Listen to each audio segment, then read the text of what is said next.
समस्त जनकल्याणे निरतं करुणामयं नमामि चिन्मयं देवं सद्गुरुं ब्रह्मविद्वरम्.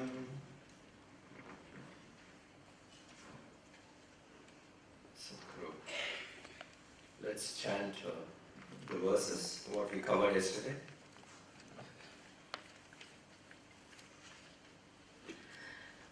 Shri Bhagavanuvāca Shri Bhagavanuvāca Imam vivasvate yogam Imam vivasvate yogam Proktavanaham avyayam Proktavanaham avyayam Vivasvan manave praha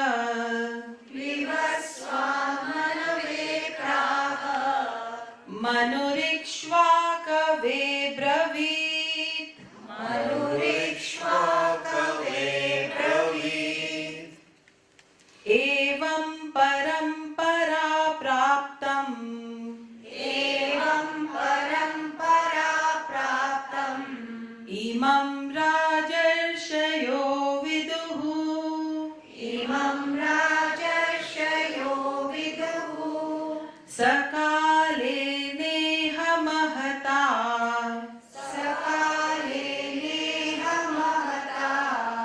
Yogo nashtah parantapa Yogo nashtah parantapa Sa evayam maya tedya Sa evayam maya tedya Yogah proktah puratanah Yogah proktah puratanah Bhaktosi me sakha cheti Bhaktosi me sakha cheti Rahasyam yetaduttamam Rahasyam yetaduttamam Arjuna uvaca Arjuna uvaca Aparam bhavato janma Aparam bhavato janma Param janma vivasvataha Param janma vivasvataha Kathametad vijaniyam Kathametad vijaniyam Tvamadau proktavaniti Tvamadau proktavaniti. One more. Shri Bhagavanuvāca Shri Bhagavanuvāca Bahūni me vyatitani Bahūni me vyatitani Janmani tava charjuna Janmani tava charjuna Tanyaham veda sarvani Tanyaham veda sarvani Natvam vetha parantapa Natvam vetha parantapa. Yesterday we discussed how this beautiful knowledge which was given from the time immemorial and how it was handed over from one generation to another, mainly through the family it has descended to us. And we need to pay attention and take care of what is essential. And that should be somehow handed over to the next generation. That's how we preserve the knowledge. Otherwise, there is a possibility that this knowledge could be lost. And Krishna says that due to long passage of time, There are days when there are certain times in the history where this knowledge wasn't there at the forefront for people to practice. Somewhere it was lost.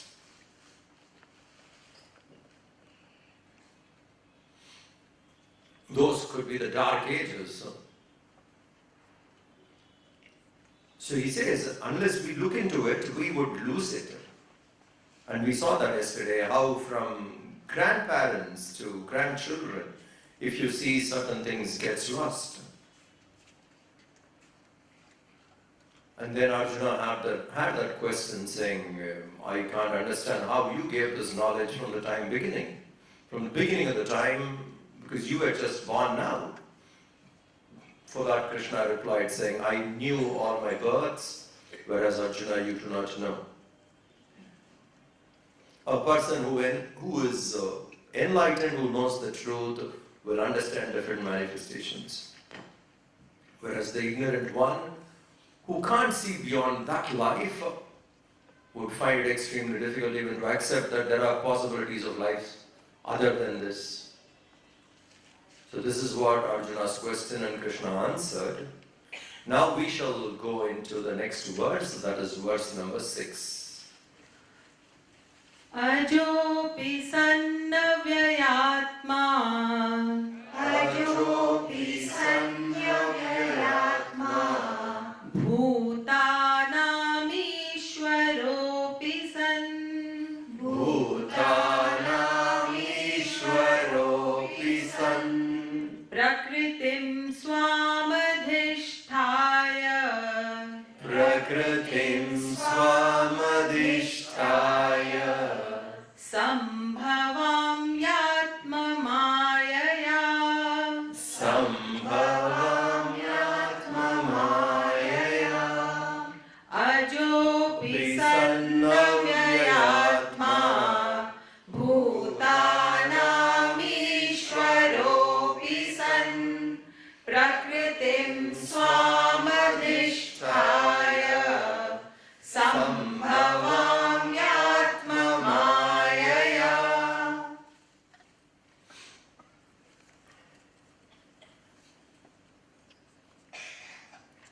Let us say you like sleeping.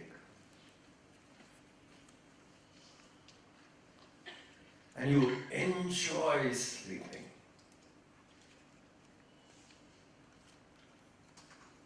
What pushes you out of sleep?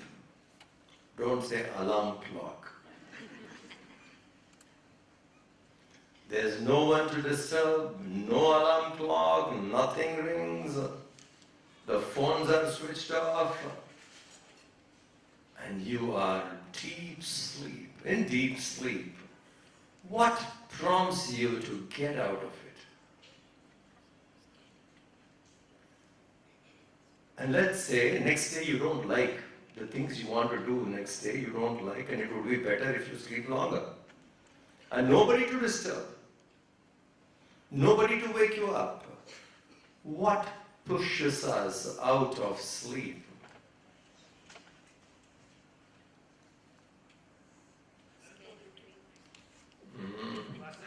Vasanas. Helplessly we will come out of sleep even though we like to stay there. The urge which is there, the various desires which are there, they would push us out. Helplessly we would manifest. We would come into the waking state. Same way we manifest because of our own desires, vasanas. So individually, when there are desires which prompts me to take birth, my manifestation, collective desire which is called samashti. Individual, it is vyashti. That desire which is at individual level prompts me to take this manifestation. Collectively, there are times when there is a demand for a manifestation. That is called samashti. So at the Veshti level, the jivas manifest. Samashti level, Ishvara manifests.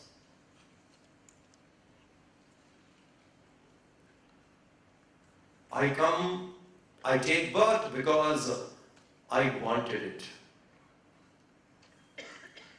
It's a push from within. The desires which I have brought me out.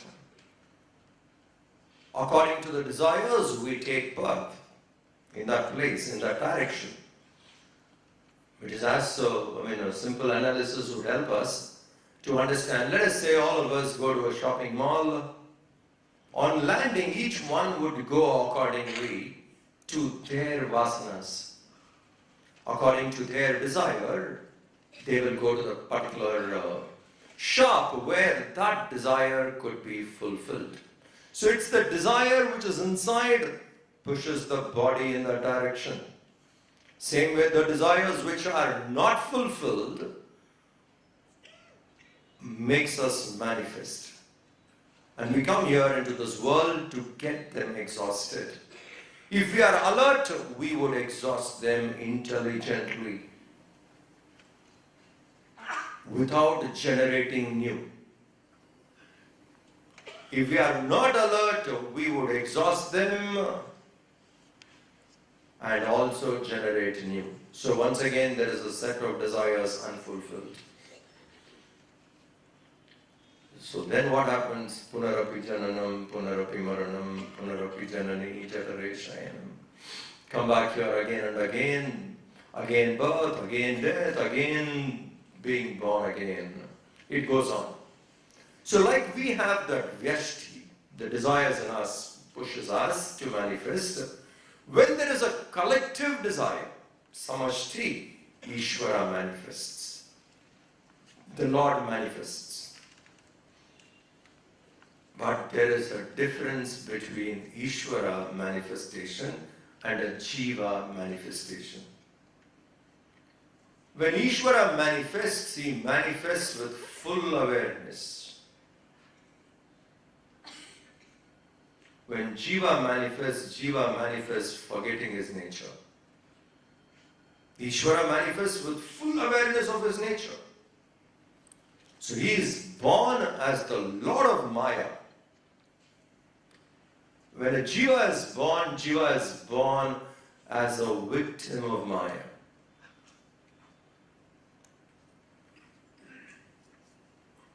It is like this. When a person goes to sleep and not aware and sleeps, it is called sleep. The mind is silent in the sleep, but you are not aware of it.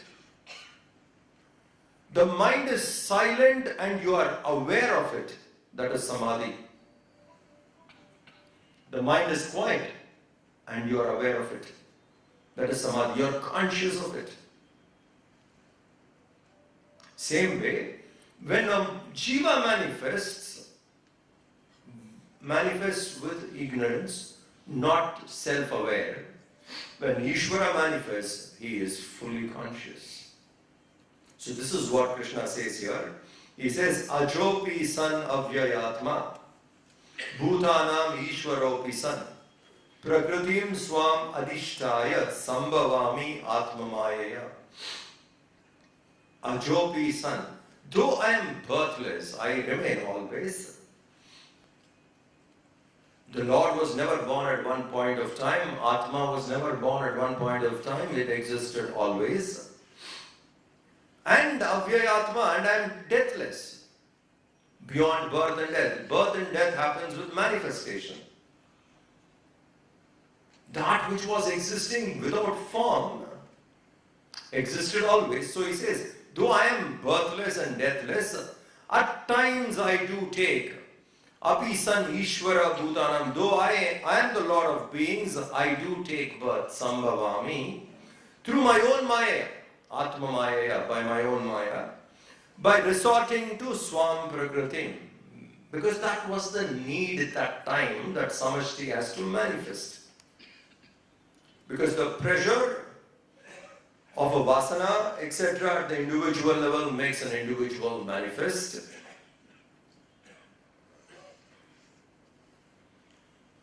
And the samashti vasana, totally that is the demand made, that we need a higher manifestation than Ishvara manifests. I remember listening to Gurudev on a question answer session. It was a brainstorming session with the youth.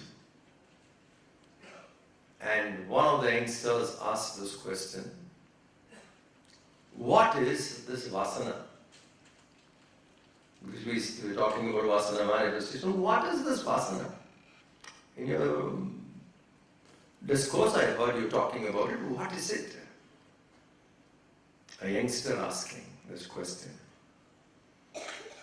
You know how Gurudev answered that? He said, when you're sitting in a tea shop and watching, and there's a girl passing that side, he goes out to sing, and she exposes herself more than what should be exposed, and at that time you feel like whistling. What is that urge which prompts you to feel that way? To a youngster, the guy understood exactly.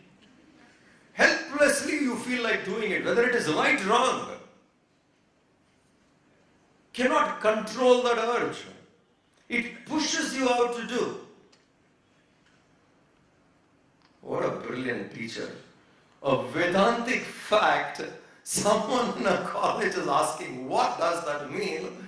To make him understand. Then of course he went to explain, but this is how he started, right? That urge which pushes you out to do that, cannot resist and you want to do.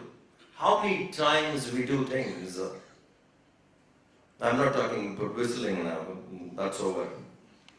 Many things which we cannot resist, we do.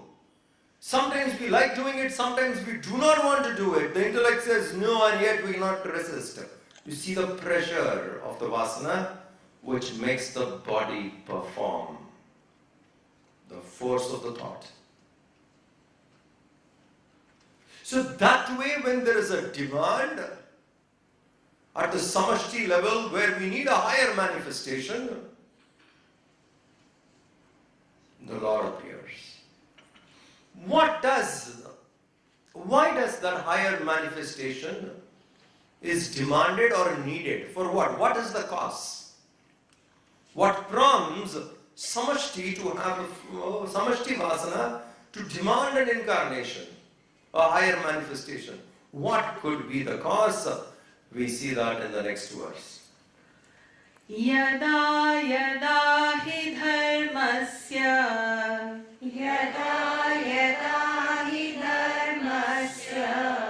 glanir bhavati bharata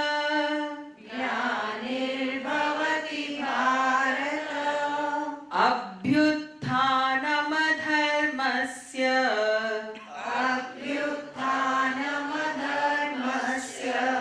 tadatmanam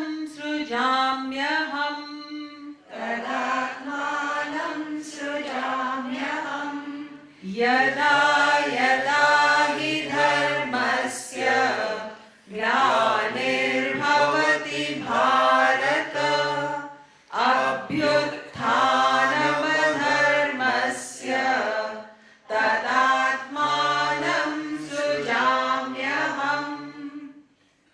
Yadha yadha hi dharmasya glanir bhavati bharata. O Arjuna, whenever, whenever, bhavati glanihi, there is decline of dharma. Yada yada hi dharmasya bhavati glani, there is decline of this dharma. Abhyuthanam, in that place, what comes up? Adharmasya. Tadahi, at that time, aham srijami, I manifest. A very direct statement. Whenever dharma goes into decline and the rise of adharma has become more, when this imbalance happens, I manifest.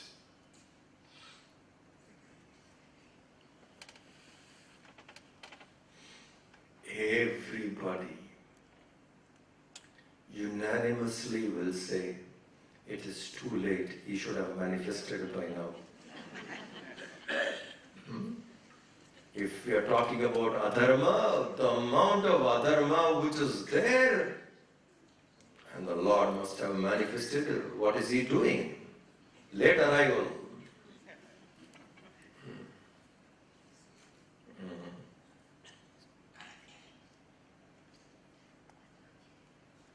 We need to understand the goodness prevails even today. You think the people who practice adharma are more in the world than people who practice dharma? Important question to think. People who practice adharma, are they more in number in the world? Not in one particular town or in a particular country, in the whole world. You think people who practice adharma are more than people who practice dharma? Definitely not. Dharma, the goodness, still exists.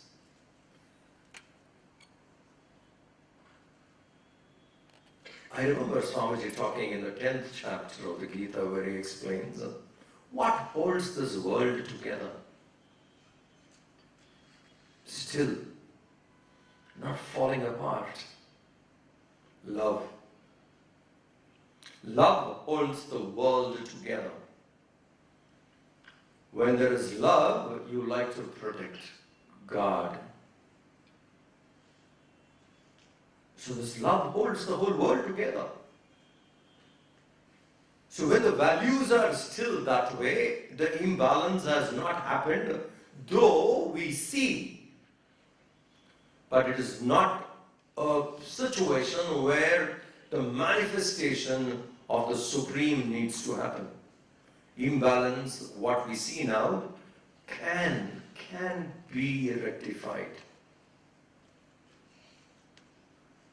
The effort for it is something which we want to do. The effort we have, we want to. But some of us,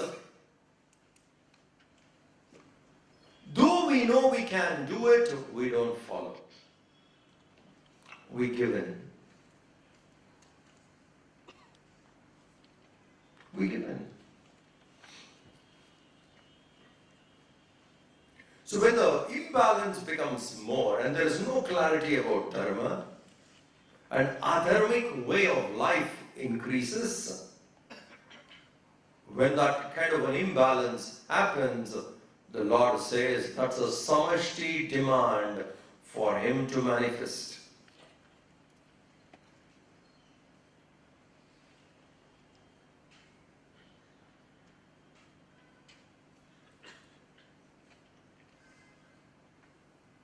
If we have to put a subjective question,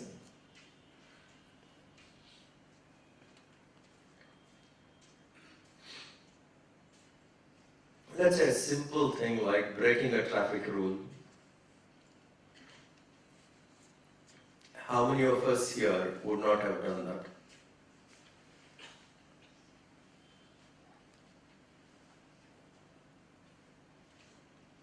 This I can manage by myself without doing it.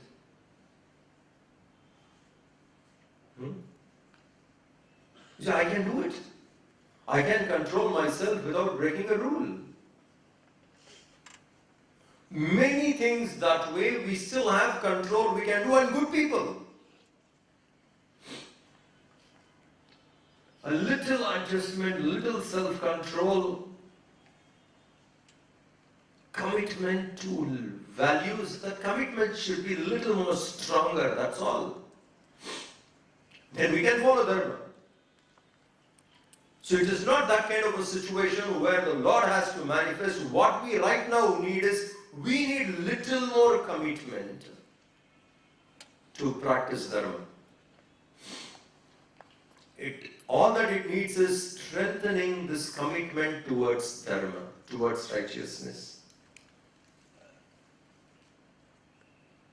That is all that's needed. We don't need a lot to manifest.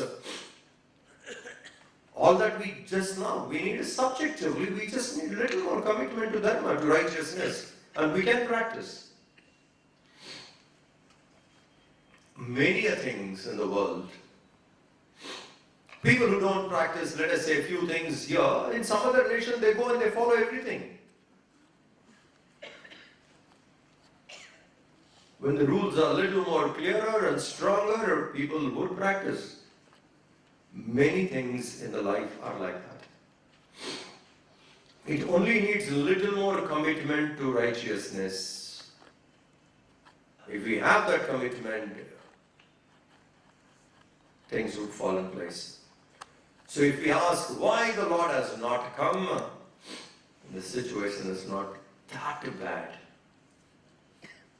That's the fact. If it is that bad, the imbalance is so much, then definitely the manifestation would happen to set things right. And this is how it has been always. And the manifestation, we have to understand, need not happen like in a particular form as we expect. It need not be in a particular form as we expect. The Lord's expressions are in many ways.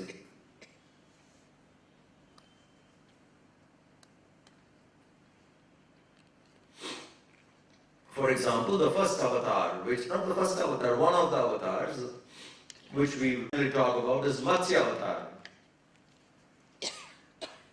This knowledge, this precious knowledge, was taken and kept in the sea, on the ocean bed. Asuras had control over it, and the Lord manifested, brought that knowledge back.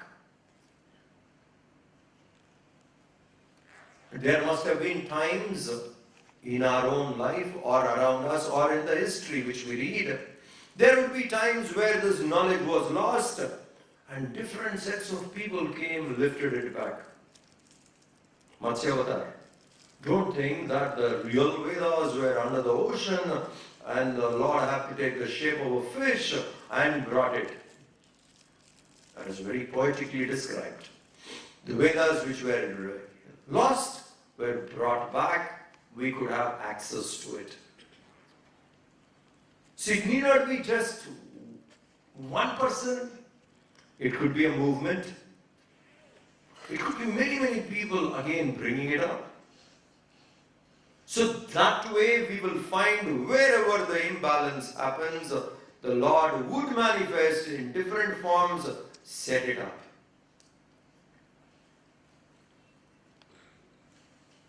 And this is something which Krishna says, this is how nature works. This is how Ishvara works. Wherever there is an imbalance, things would come. Now, for example, we consciously, unconsciously destroyed the planet Earth by slaughtering the trees. Trees are slaughtered, finished. A lot of trees are gone, which in turn is generating tremendous heat. Which time, even things like Arctic melts. Imagine the imbalance which we are doing now.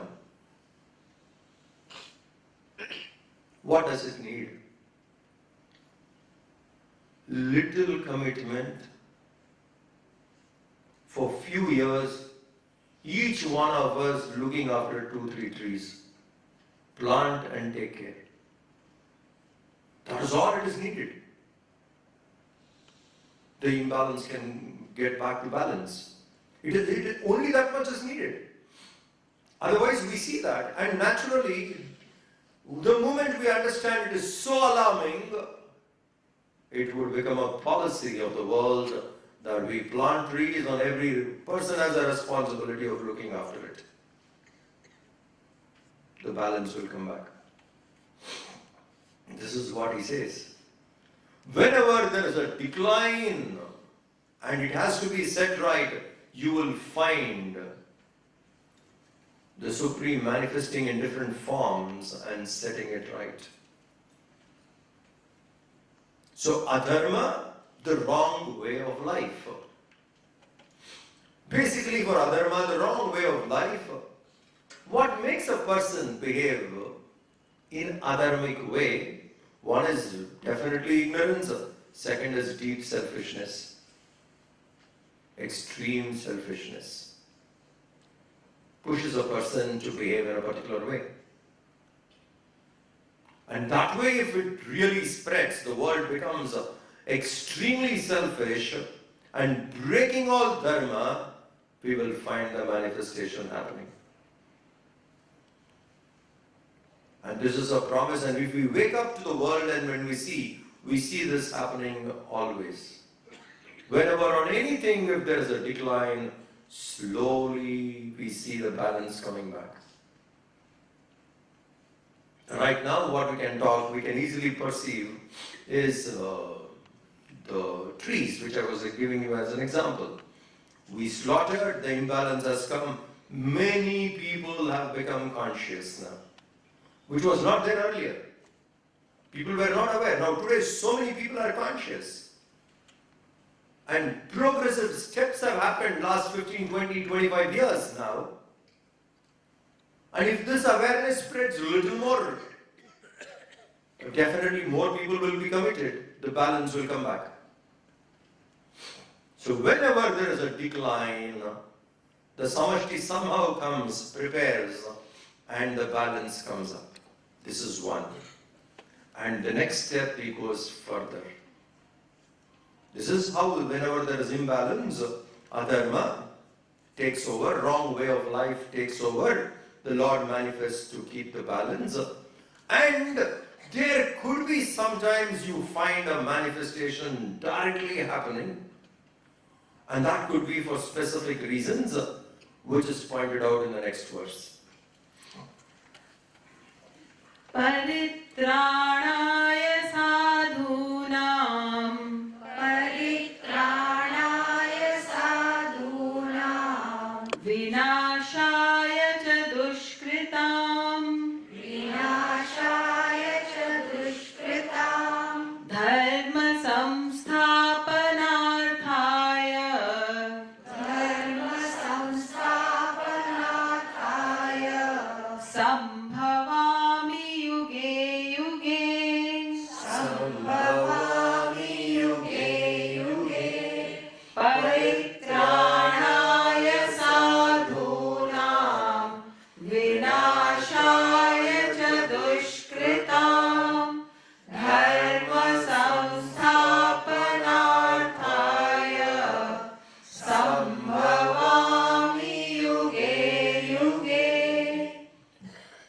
Paritrāṇāya sadhūnām, vināṣāya ca duṣkritāṃ, dharma samsthapanārthāya, sambhavāmi yuge yuge. Paritrāṇāya, for the protection of sadhūnām. Sadhu means good. Good people.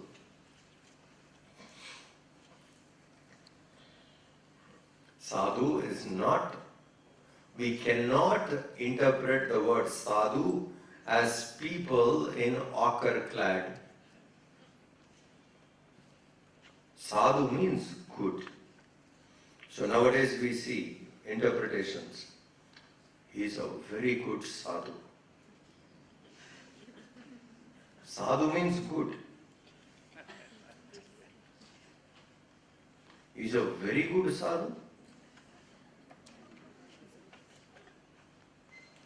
He is very good.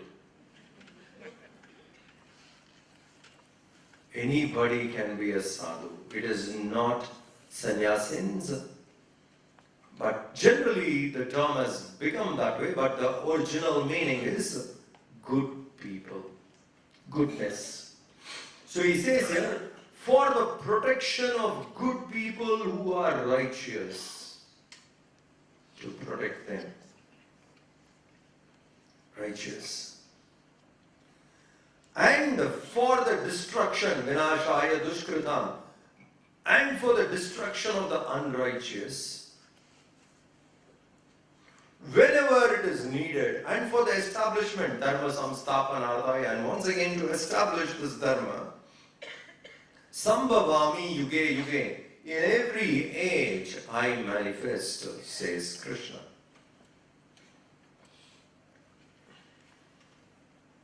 Now, there is one question.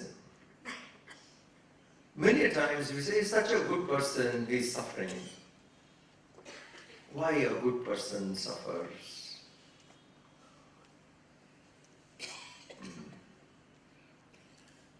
Being good alone, today as we call good, alone is not enough. If you are spiritually good, suffering will not be there. Just being good will not do. Please understand. So many times we say, he's a good person, and why is he suffering? If I suffer today for something, my past is responsible for it. I get what I deserve.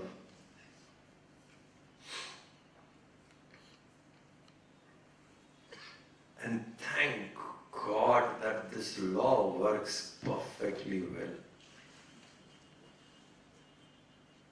Perfectly well. Because it is done by Ishvara.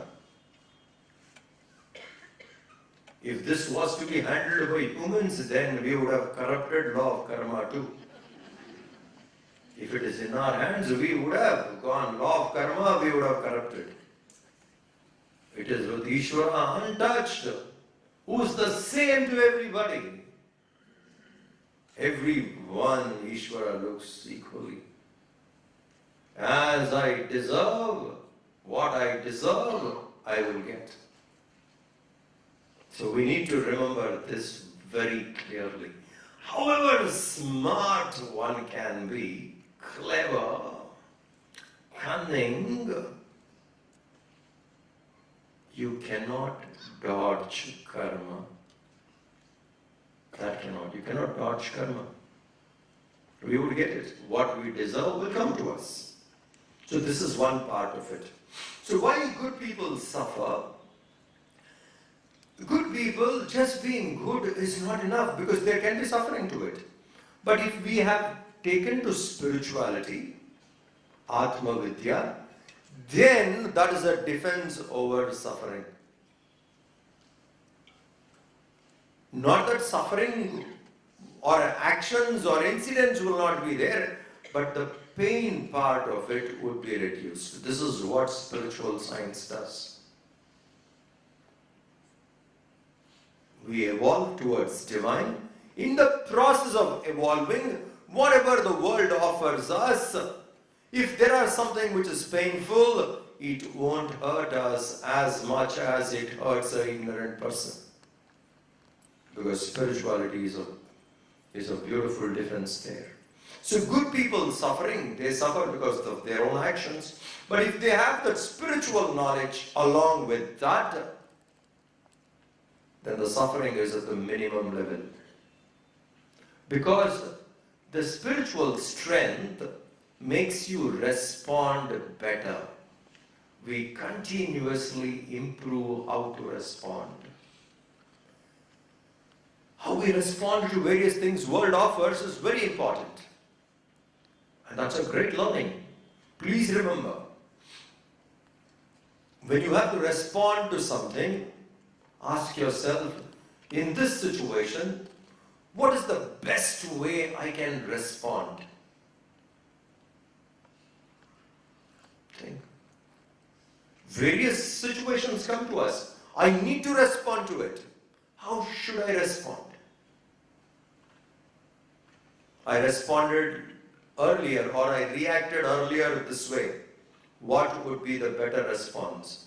From the mind standpoint and from the action standpoint. If we bring it to our knowledge, we become aware, saying, yes, let me learn to respond better. The way in which we respond would be much better and the pain would be much less. This spirituality does. So if we are backed, our goodness is backed with spiritual knowledge, then we respond to the world better. Not only we respond to the world better, we know to guard ourselves from being cheated, by being hurt.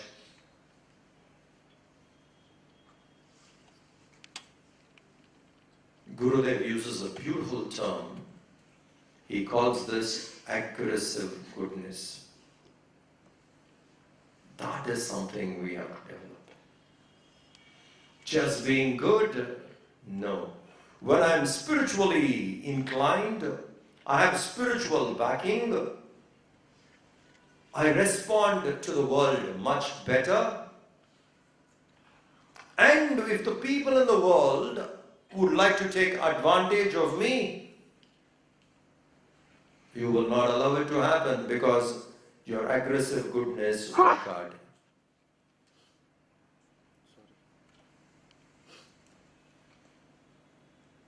So that is a quality to be developed. So sadhu means good person.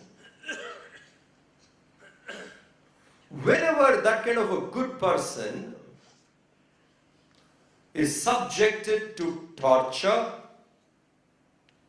not allowing the good person to practice goodness, the Lord says, I would manifest in protection of that good person. Now comes a question.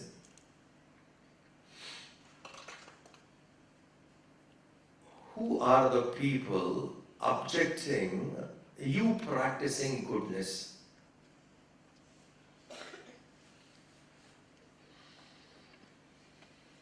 Who are the people?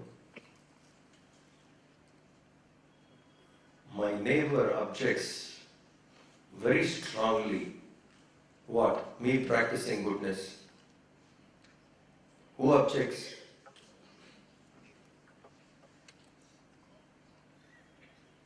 And that's where we see in our Puranas and all that even if one person wants to practice goodness and he is being subjected to not to practice goodness, the Lord says, I would manifest. We are good. Are we always good? When we say, oh, he's a good person, he's suffering, was he or she always good? Number one. And if they want to practice goodness, are they stopped?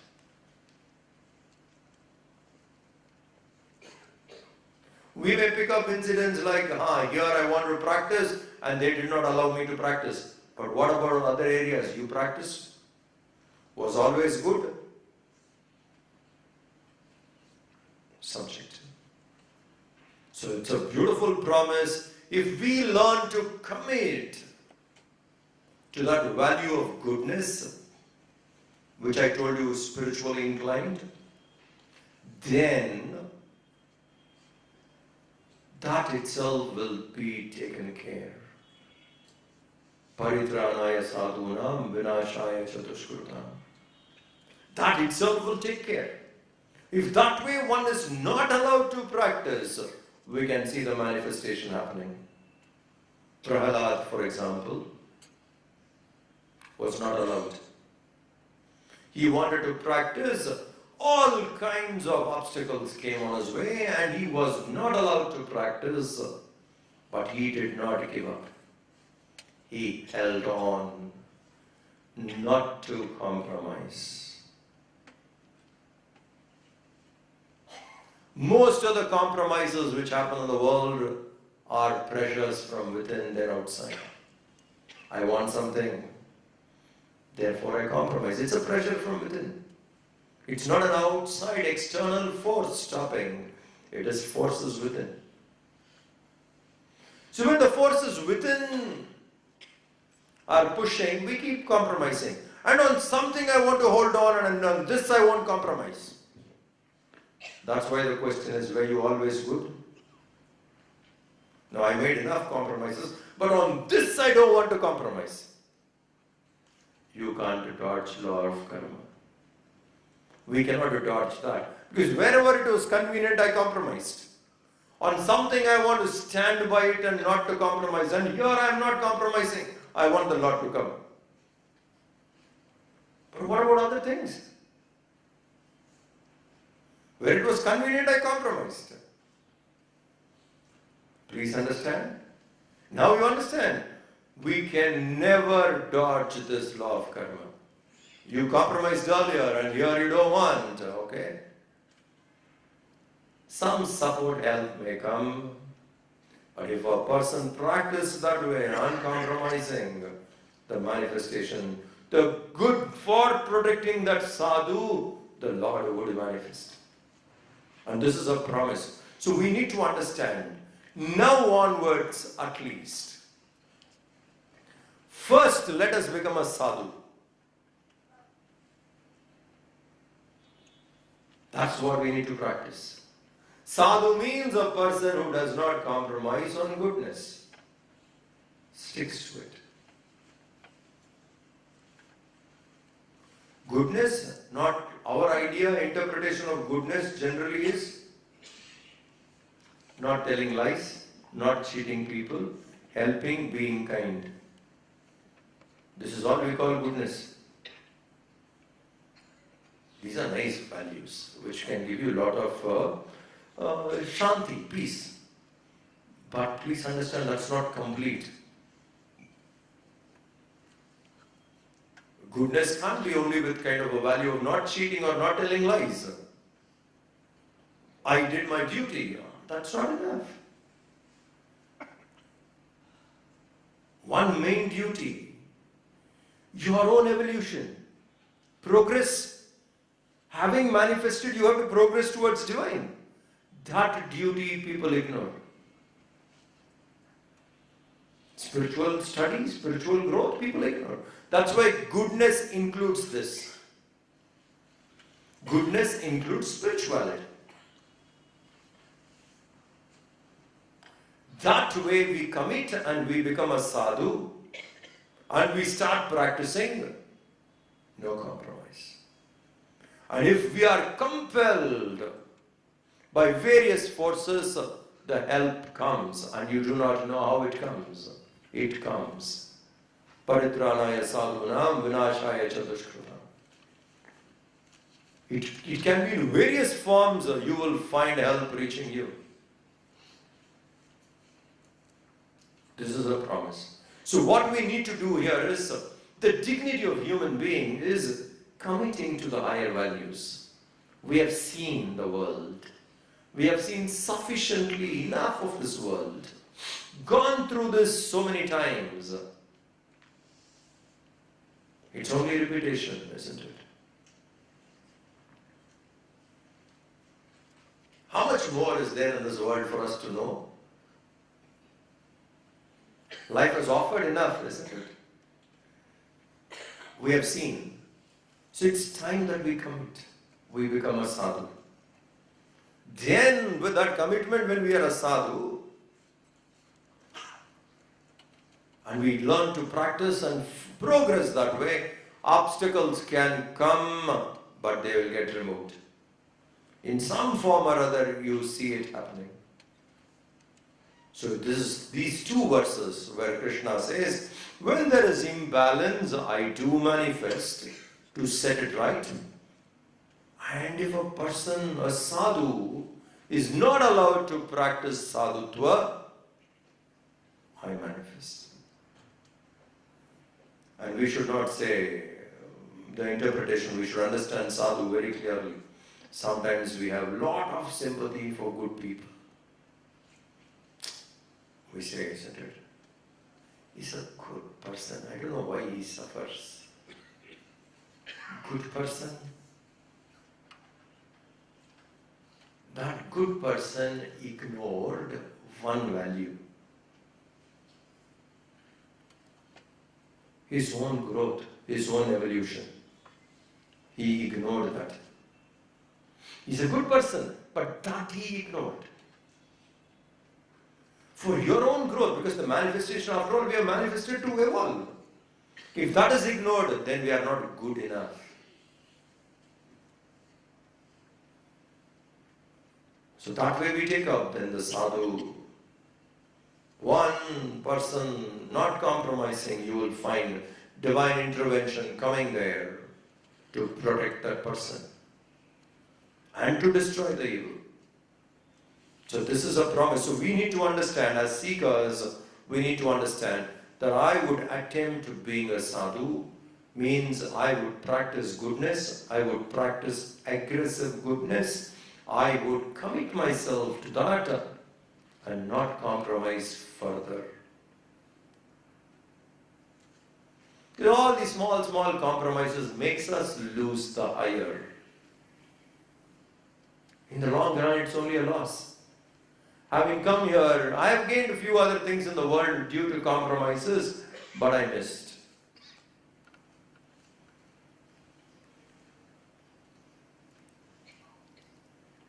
And sometimes we see goodness suffering. Let's say Jatayu, for example, in Ramayana. Jatayu was killed, slaughtered by Ravana. Even today, Jatayu only we refer as good person, not Ravana. And Jatayu died in the cause of Ram. Is that not the biggest punya he developed? And Ram was present there. So that's why Jatayu's death is called Jatayu Moksha. Not Jatayu Maranam. Jatayu Moksha. Jatayu believed in goodness. For an ignorant person, might is right, Ravana. Might is right. He showed his power and thinks that he can get away with what he wants. For Jatayu, right is might. Right is might. And to stick to that, how much of courage is needed? A lot of courage, conviction is needed. And what do we get in return if we practice that? Divinity. Infinity. Infinity? God Himself. So goodness has a price. That is not to compromise. And goodness has a reward. That is Lord, divinity. What is the reward of being good? Divinity is the reward. And what is the price I have to pay? Should have the strength not to compromise. The choice is with us. If I want divinity, it's not going to be easy, it's going to be testing, it's going to be tough. It can't come easy. Please think. I'll give you an example. When Gurudev went to Swami Tapovan Maharaj to study, Swami Tapovan Maharaj told him, "Where are you coming from?" From Divine Life Society in Rishikesh, 180 kilometers. From Rishikesh to Uttarakasi. He walked. Said, "Where are you coming from?" Divine Life Society. "Who sent you?" Swami Shivanandaji. "He asked me to go and meet you. And he said, please accept me as a student. I would like to study under you." Swami Tapovan Maharaj. Shivanandaji never told me anything like this. You have any references? Go get a letter. Then I will take you. Go. Another 180 kilometers. Today 180 kilometers is 4 hours, 3 hours in the Himalayan terrain. Those days, go back. So he went back and asked Swami Shivanandaji, "That Swami whom you sent?" I went there and he's asking for a letter from you. When I said that I have come here seeking knowledge, he still wants your letter. Please give me one. And Shivananji laughed and he said, it's not going to be easy to study with him. When you went only I told you. But you be with him, the reward of what you get is something very high. Okay, take the letter, and that was your first test. You wanted to see, are you sincere enough? Can this knowledge be given just like that? Reward. The reward of goodness, the reward of sadhana is divinity. And that has to be uncompromising, isn't it? We have to get divinity, fulfill the meaning of life. Then goodness has to be practiced and we can't compromise. We keep compromising there, we get something of the world, definitely. Every compromise will give you something of the world. Worldly. Objects, emotions and thoughts, something of the world. Some gratification, which can't last long.